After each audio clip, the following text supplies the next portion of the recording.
पिछले भाग में आपने देखा कि गोरखपुर में रहने वाले डिंपल देर रात अपने घर लौट रही होती है कि तभी उसे अपने पीछे किसी के होने की आहट सुनाई देती है। डिंपल घबराकर मुड़कर देखती है तो उसे एक औरत दिखाई देती है जो उसे अपने पार्लर में आने के लिए कहती है। कुछ दिन बाद डिंपल के चेहरे पर ढेरों लाल दाने निकल आते हैं जिससे उसकी स्किन बहुत खराब हो जाती है।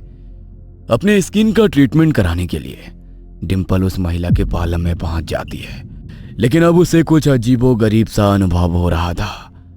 कामिनी उसके चेहरे पर निकले हुए दानों को ठीक करने का दावा करती है और डिंपल के आंखों पर पट्टी बांधकर उसकी ब्यूटी ट्रीटमेंट करने लगती है। ट्रीटमेंट के बाद डिंपल अपना चेहरा देखकर बिल्कुल हैरान रह जाती है क्योंकि अब उसका चेहरा पहले से कहीं ज्यादा खूबसूरत नजर आ रहा था। अब आगे। मैं तो फैन हो गई आपकी। अब आप बस जल्दी से बताइए कि मेरी नेक्स्ट सिटिंग है कब। नीरू के साथ जाओ, वो तुम्हारी अपॉइंटमेंट फिक्स कर देगी। और सुनो, इतने खूबसूरत बाल हैं तुम्हारे, उनकी केयर तो अच्छे से करती हो ना? आजकल लोगों के बाल बहुत झड़ रहे हैं, तुम अपने बालों को हिफाजत से रखना। अरे आप हो ना मेरे बालों की केयर करने को, अब मुझे कोई टेंशन नहीं है। मैं तो वैसे कुछ खास केयर नहीं करती हूँ, पर आप बताओ ना मुझे क्या करना चाहिए अपने बालों के लिए। अरे तुम आ रही हो ना नेक्स्ट सिटिंग में, तो फेस के साथ तुम्हारे बालों का ट्रीटमेंट भी फ्री में करके दूंगी। अच्छा ये लो, ये क्रीम है, अंधेरा होने के बाद ही लगानी है, इस पर दिन की रोशनी नहीं पड़नी चाहिए। डिंपल ने अगली सिटिंग की डेट ले ली थी और उसके बाद वो क्रीम लेकर थैंक यू कहते हुए पार्लर से बाहर निकल जाती है। डिंपल के जाने के बाद। नीरू, मैं तो पूरे टाइम बिजी थी, तुमने सब संभाल कर रख लिया है ना? कोई गलती तो नहीं की ना?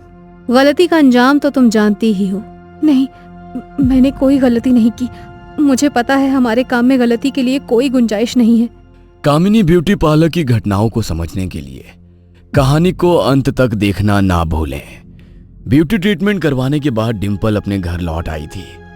अगले दिन सुबह। अरे मैं तो भूल ही गई थी, कामिनी जी ने मुझे फेस पर लगाने के लिए क्रीम दी थी जिसे रात में ही अप्लाई करना था। ऐसा करती हूँ, अभी लगा लेती हूँ। डिंपल कामिनी की दी हुई क्रीम को निकालती है और जैसे ही वो ढक्कन खोलती है, डर के मारे उसके मुंह से एक चीख निकल जाती है। ये क्या? ये कैसी क्रीम है? इस डब्बे में तो कीड़े रेंग रहे हैं। छी! डिंपल के चीखने की आवाज सुनकर उसकी माँ दौड़कर उसके कमरे में आ जाती है। अरे बेटा, क्या बात है, तुम चीखी क्यों? सब ठीक तो है ना? माँ, वो मैं आज पार्लर गई थी, वहाँ पर कामिनी जी ने मुझे चेहरे पर लगाने के लिए ये क्रीम दी थी। अब मैंने जब ये डिब्बा खोला तो इसके अंदर कीड़े रेंग रहे हैं। क्या? क्रीम में कीड़े रेंग रहे हैं? ये कैसा बेहुदा मजाक है? ला, मुझे दिखा वो क्रीम कहाँ है। डिंपल डरते हुए जमीन में पड़े हुए क्रीम के डब्बे की ओर इशारा कर देती है। डिंपल की माँ उस डब्बे को उठाती है और खोलकर देखने के बाद कामिनी की तरफ देखने लगती है। कहाँ है कीड़े? मुझे दिखाओ, क्रीम ही तो है इसके अंदर। तू भी ना डरा दिया मुझे भी, वहम हो रहा है तुझे। ये देख, इस डब्बे के अंदर क्रीम ही है। ऐसा कैसे हो सकता है माँ? मैंने खुद अपनी आंखों से देखा था, इस डब्बे के अंदर अभी कीड़े रेंग रहे थे। अच्छा, अगर अभी कीड़े यहीं थे तो मुझे बता कहाँ चले गए इतनी जल्दी, और कीड़ों की जगह ये क्रीम कहाँ से आ गई? डिंपल को समझ में नहीं आ रहा था कि उसके साथ आखिर क्या हो रहा है। घबराते हुए वो अपनी माँ के हाथ से क्रीम का डब्बा ले लेती है और कांपते हुए हाथों से उस क्रीम को अपने चेहरे पर लगा लेती है। अच्छा चल, अब तू ऑफिस के लिए तैयार हो जा, मुझे रसोई में और भी काम है। डिंपल अभी आईने की ओर देखकर अपने चेहरे पर क्रीम लगा ही रही थी कि तभी अचानक उसे नजर आता है कि उसका चेहरा बिल्कुल झुलस गया है और वो बहुत ही भयानक नजर आ रही है। डिंपल कसकर आंखें बंद कर लेती है। 2 पल के बाद डरते हुए वो आंखें खोलती है, तभी अचानक उसके कमरे की लाइट कट जाती है और पूरे कमरे में अंधेरा हो जाता है। ओहो, अब ये लाइट को क्या हो गया? लगता है मोमबत्ती जलानी पड़ेगी। डिंपल कमरे में रखी हुई मोमबत्ती को जलाकर फिर से आईने के सामने आकर खड़ी हो जाती है। जैसे ही वो आईने में अपना चेहरा देखती है, उसे अपने पीछे एक भयानक सी परछाई दिखाई देती है जिसे देखकर एक बार फिर उसके मुंह से चीख निकल जाती है। डिम्पल आंखें बंद करके अपनी मां को पुकार रही थी। अरे बाबा, क्या हो गया? ये मोमबत्ती हाथ में लेकर क्यों खड़ी है तू? माँ, लाइट जाने के बाद मैंने मोमबत्ती जलाई और जैसे ही मैंने आईने में देखा तो मुझे अपने पीछे एक औरत की परछाई दिखाई दी। उसका पूरा चेहरा लंबे काले बालों से ढका हुआ था। मुझे बहुत डर लग रहा है माँ। तुझे हुआ क्या है? मुझे ये ही समझ नहीं आ रहा। किसने कहा कि अभी अभी लाइट चली गई थी? लाइट तो आ रही है पूरे घर की। मैं तो यही रसोई में काम कर रही हूँ ना, और जब लाइट गई ही नहीं तो तूने मोमबत्ती क्यों जलाई? और बेटा, कौन लड़की आएगी कमरे में? मुझे तो यहाँ कोई नजर नहीं आ रहा। सुन, तू ऐसा कर, आज की छुट्टी ले ले, घर में ही आराम कर। मुझे तेरी तबीयत कुछ ठीक नहीं लग रही है। ऑफिस में काम बहुत ज्यादा है क्या बेटा? अरे आप समझती क्यों नहीं हो माँ? मैं कोई पागल नहीं हूँ। मेरी बात का यकीन करो। कुछ है जो अपने आप का एहसास मुझे बार बार करा रहा है। पहले तो मुझे भी यही लग रहा था कि शायद मुझे वहम हो रहा है, लेकिन अब समझ में आया कि वो सब वहम नहीं था। बार बार मतलब? पहले भी कुछ हुआ है क्या? माँ, आज जब मैं पार्लर में थी वहाँ भी मुझे ऐसा ही लगा जैसे कोई काली सी परछाई वहाँ पर घूम रही हो। पार्लर में अंदर जाने लगी तो पता नहीं कहाँ से एक घूंघट वाली औरत मेरे सामने आ गई। आपको पता है, वो मुझसे कह रही थी कि बहुत पछताऊंगी मैं। जब मैंने उससे पूछा कि कौन है वो, तो पता नहीं कहाँ धुएं की तरह गायब हो गई। उसके बाद अभी यहाँ भी मैंने वैसी ही परछाई देखी जैसी पार्लर में दिखाई दी थी। बेटा, तू अंधेरा होने के बाद रोज घर पहुँचती है। कहीं ऐसा तो नहीं कि चौराहा पार करते समय तेरा पैर किसी गलत चीज पर पड़ गया हो? दिन छिपने के बाद इसीलिए तो अकेले घर से निकलने को बड़े बुजुर्ग मना किया करते हैं।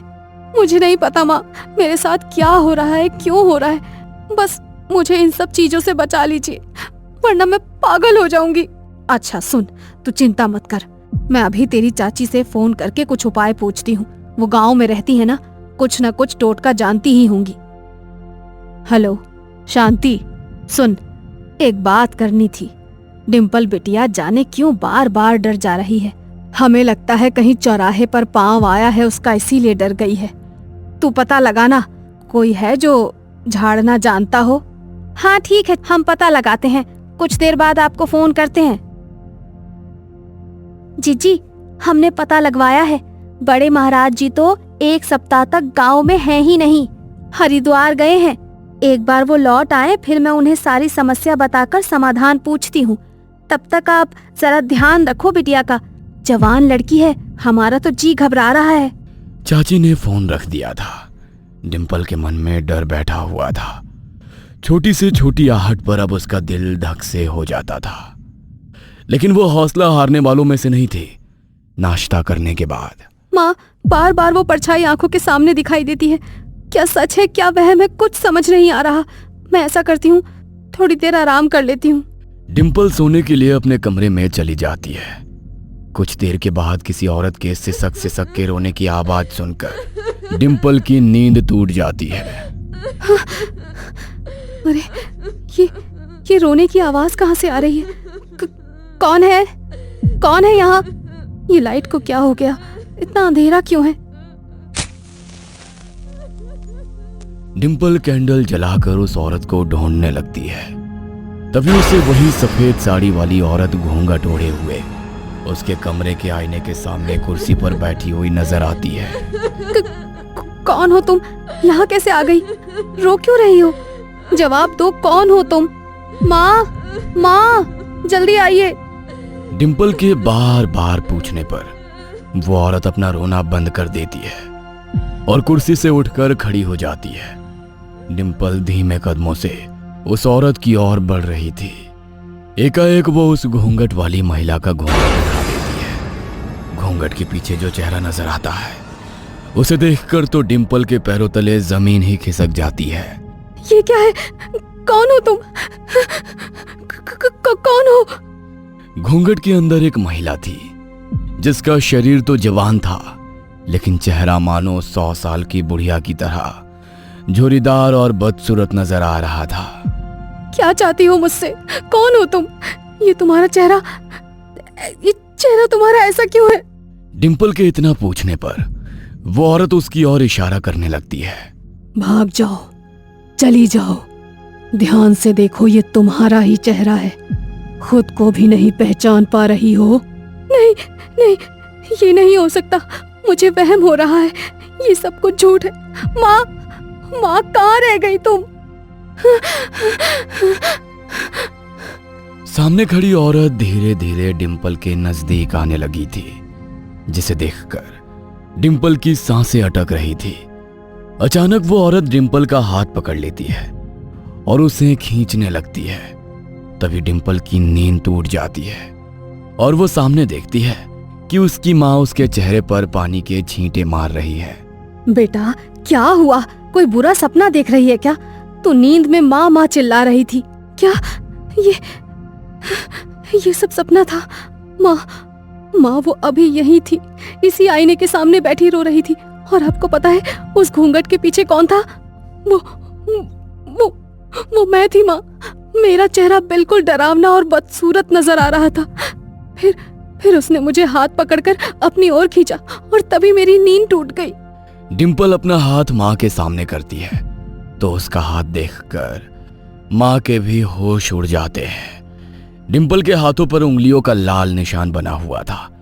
ऐसा लगता था मानो किसी ने बहुत मजबूती से उसे पकड़ कर रखा था। देख लिया माँ आपने, मैं कह रही हूँ ना, वो सपना नहीं था, वो यही थी। उसने सच में मुझे अपनी तरफ खींचा। पता नहीं वो क्या चाहती है मुझसे। मुझे लगता है वो मुझे अपने साथ अपनी दुनिया में ले जाना चाहती है। अरे बेटा, ऐसी बातें नहीं करते, तू परेशान मत हो। मैं आज बात करती हूँ पंडित जी से, कोई ताबीज बनवाती हूँ। जरूर ये कोई बुरी आत्मा है, लेकिन तुम घबराना नहीं। डिंपल की माँ तुरंत बड़े मंदिर जाकर एक नजर का धागा बनवाती है और लाकर अपनी बेटी को पहना देती है। धागा पहनने के बाद अब डिंपल को कुछ हल्का महसूस हो रहा था। अगले दिन सबसे पहले कामिनी की दी हुई क्रीम लगा लेती हूँ, वरना इतना महंगा ट्रीटमेंट बर्बाद हो जाएगा और मेरी स्किन पहले की तरह ही हो जाएगी। डिंपल कामिनी की दी हुई क्रीम लगाती है। उसे अपना चेहरा पहले से और भी बेहतर नजर आ रहा था। तबीयत भी ठीक लग रही थी, इसलिए आज वो ऑफिस जाने का मन बना लेती है। ऑफिस से लौटते हुए उसे याद आता है कि आज तो उसकी कामिनी के पास अपॉइंटमेंट भी है। डिंपल पार्लर में पहुंच जाती है। पार्लर के अंदर जाकर वो देखती है कि नीरू किसी कांच के जार में कटे हुए बाल भरकर ले जा रही है। अरे नीरू, इन कटे हुए बालों को लेकर कहाँ जा रही हो तुम? इनका क्या करोगी? डिंपल की आवाज सुनकर नीरू एकाएक ठिठक जाती है। क्या डिंपल के ऊपर जो बला थी वो टल गई है? क्या अब उसे अपने आसपास कोई अनहोनी होती दिखाई नहीं देगी? क्या कामिनी का इन घटनाओं के साथ कोई संबंध है? आखिर क्या चल रहा है कामिनी ब्यूटी पार्लर में? जानने के लिए कहानी का अगला भाग देखना ना भूलें।